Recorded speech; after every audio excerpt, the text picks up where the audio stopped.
দলীয় নীতি, আদর্শ এবং সংগঠন পরিপন্থী বক্তব্য ও কার্যকলাপের জন্য বিএনপি এমপি মনিরুল হক চৌধুরী বিএনপির প্রাথমিক সদস্য পদ সহ দলীয় সকল পর্যায়ের পদ থেকে বহিষ্কার করা হয়েছে। আমাদের হাউসে আমাদের বোনেরা এসছে এমপি হইয়া, আপনি অভিনন্দন জানাচ্ছেন, আমি অভিনন্দন জানাতে চাই। সবাই মেধাবী, দুইজনের বক্তৃতা শুনছি, আগামী দিনে কিছু করতে পারবে, ভবিষ্যৎ আছে, লেখাপড়া জানা। কিন্তু বুঝলাম না তো কারা আপনারা ভিতরে। ওই মনিরুল হক সাহেবের দাড়ি আমি মনে করি নবী সাল্লাল্লাহু আলাইহি দাড়ি না, ওটা রবীন্দ্রনাথ ঠাকুরের দাড়ি। আমি মনে করি ওনার টুপি এটা নবী আলাইহিস সালাতের টুপি না, এটা ইহুদিদের টুপি। আর আমি মনে করি ওনার পোশাক এটা সুন্নতি পোশাক নয়, এটা খ্রিস্টান পাদ্রীদের পোশাক। ইদানিং দেখলাম সংসদে সেই দাড়িওয়ালা, বিশাল দাড়িওয়ালা, টুপিওয়ালা, পাঞ্জাবিও পরছে বেচারা, ধবধবে সাদা দাড়ি, বোরখার বিরুদ্ধে কথা বলেছেন, পর্দার বিরুদ্ধে কথা বলেছেন। বেচারার নাম মনিরুল হক। আমি তো ওনাকে দেখে ভাবতাম একজন ভালো লোক, ইসলাম প্রিয় লোক, কিন্তু উনি বোরখার বিরুদ্ধে কথা বলার কারণে মুফতিদের কাছে ফতোয়া জিজ্ঞাসা করা উচিত ওনার ঈমান আছে কি নাই। জাতীয় সংসদে সবার সামনে পর্দাকে কটাক্ষ করেছে, প্রকাশ্যে জাতির কাছে ক্ষমা চাইতে হবে।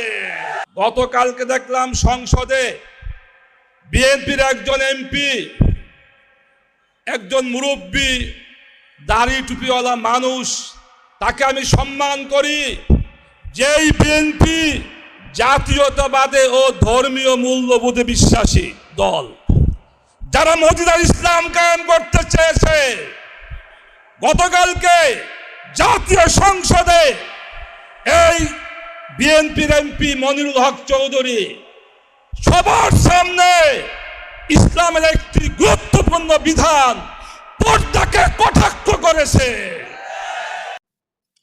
জামাতের দুইজন নারী সংসদ সদস্যকে হিজাব পরা নিয়ে এক কথিত হুজুর, নামধারী হুজুর যে কটূক্তি করেছে সেটা ক্ষমার অযোগ্য।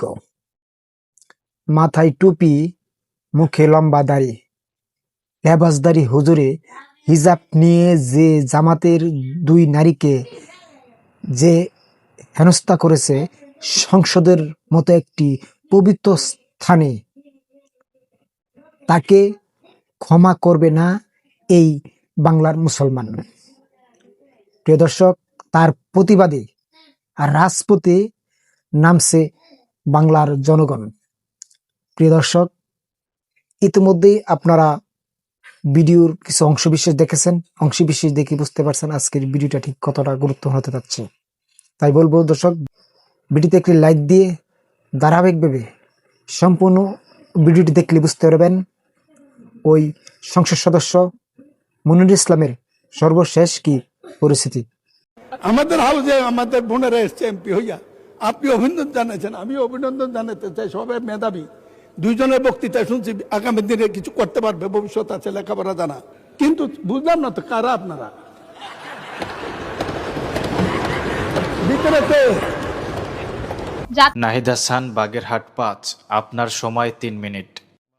মাননীয় স্পিকার, আপনাকে ধন্যবাদ।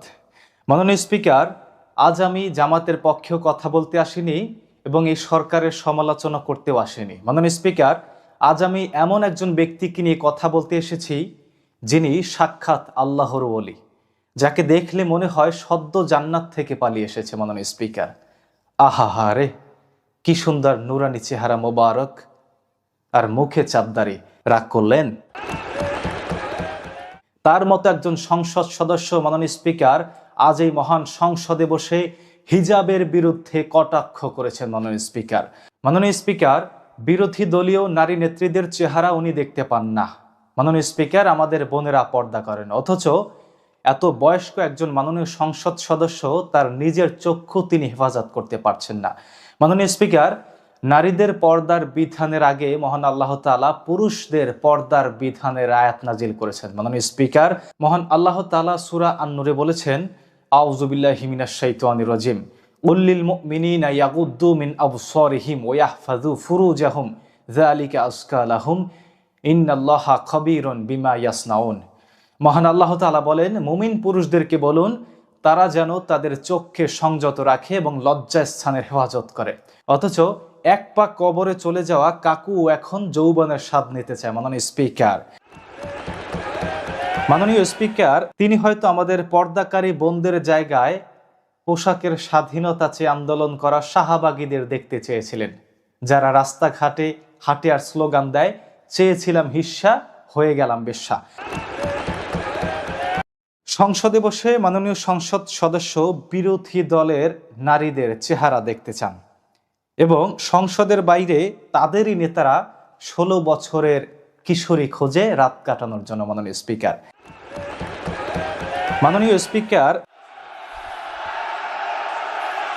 মাননীয় সদস্যবৃন্দ, ওনাকে বলতে দেন। মাননীয় স্পিকার, পর্দার মতো একটি ফরজ বিধানকে তুচ্ছ তাচ্ছিল্য করে ধর্ম অবমাননার দায়ে তাকে বিচারের মুখোমুখি করতে হবে। ওই মনিরুল হক সাহেবের দাড়ি আমি মনে করি নবী সাল্লাল্লাহু আলাইহি দাড়ি না, ওটা রবীন্দ্রনাথ ঠাকুরের দাড়ি। আমি মনে করি ওনার টুপি এটা নবী আলাইহিস সালাতের টুপি না, এটা ইহুদিদের টুপি। আর আমি মনে করি ওনার পোশাক এটা সুন্নতি পোশাক নয়, এটা খ্রিস্টান পাদ্রীদের পোশাক। ইদানিং দেখলাম সংসদে সেই দাড়িওয়ালা, বিশাল দাড়িওয়ালা, টুপিওয়ালা, পাঞ্জাবিও পরছে বেচারা, ধবধবে সাদা দাড়ি, বোরখার বিরুদ্ধে কথা বলেছেন, পর্দার বিরুদ্ধে কথা বলেছেন।